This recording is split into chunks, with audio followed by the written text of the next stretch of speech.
So the last couple days were pretty huge as far as a bull rally if you're into the just going long.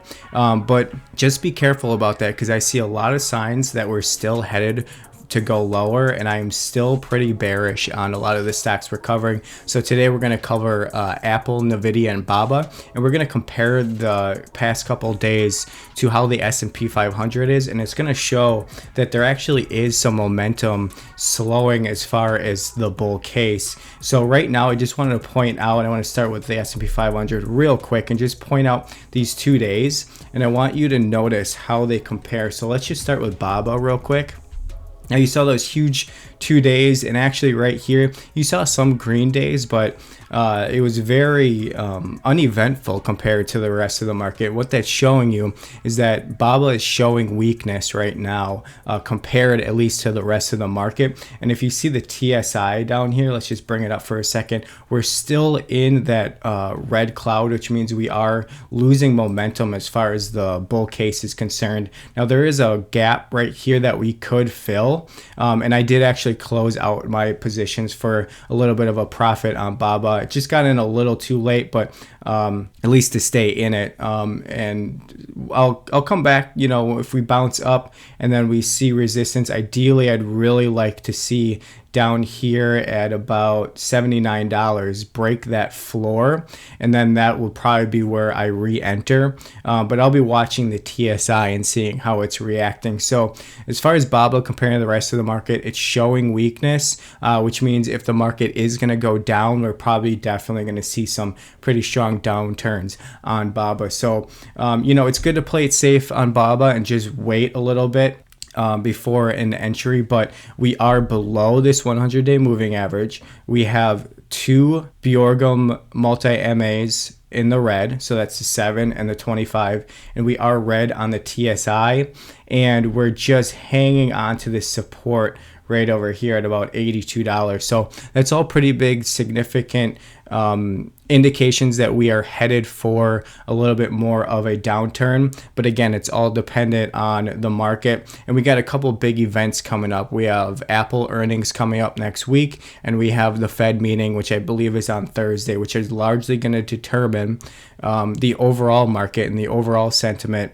But again, everything remains to be said, and we'll get into something with Apple, which I think is pretty interesting after that. But let's just pull up Nvidia real quick, and you can see again, Nvidia actually had a red day when the market had a green day, and then this last green day right here, the market was green as well as Nvidia, but again, it just was not as significant, and we are just range bound right here, hanging out at about 277, and this support, it can't determine whether or not this is a support or resistance right now. But meanwhile, the TSI is just trending down, which means all the while we're range bounding, we're losing momentum on the bull side. And again, we are way overbought as far as this zone right here. And again, you know, if you're going to enter a short every time the day is red and enter long every time the market is green, you're going to whipsaw, you're going to lose a lot of profits. You're not going to know which way the market is going. You have to have an overall plan and an overall sentiment, and you have to understand that each day is not going to be the same, and each day is not going to be red just because you're bearish. Each day is not going to be green just because you're bullish, right? So objectively, it is way more likely that we're headed for a downturn on Nvidia. Now, we could definitely pop this up before we head back down. And that's something very likely we could do, but overall I still think we are headed lower, but we'll wait and see. You know, we have another inflection right here on the TSI right here, so this could turn up, but at the same time, you got to keep in mind there's these little rallies along the way, and even when you're going up, there's these little breathers along the way as well. So you got to keep that in mind. You got to stay patient, and you got to adjust as things go on, but don't adjust day by day, right? So what I'm looking for, if you want to play it the most safe, now I do have an open position on Nvidia that is a short. And I'm kind of going back between in the green and in the red. And if this breaks down really below that previous red day at about 259, that would be a good time to scale in. We definitely still would be red on the TSI, and we would be red on the Biorga Multi-MA, which is the 25 and the 7. Okay, so then let's just wrap up here with Apple real quick, and this is actually pretty important. I'll show you how something pretty interesting comparing it to Amazon. So a big reason why the market really did rally is because of Apple. Apple's the big monster in the whole entire market. So if Apple's going up, most likely the rest is going up. But if you notice on the TSI, we're still trending down. We have a high right here. We have slightly lower high here. We have a lower high here, and now we're bouncing back. And if Apple finishes with another red day or so, we could easily see this starting to come back down, and that's really going to give some bulls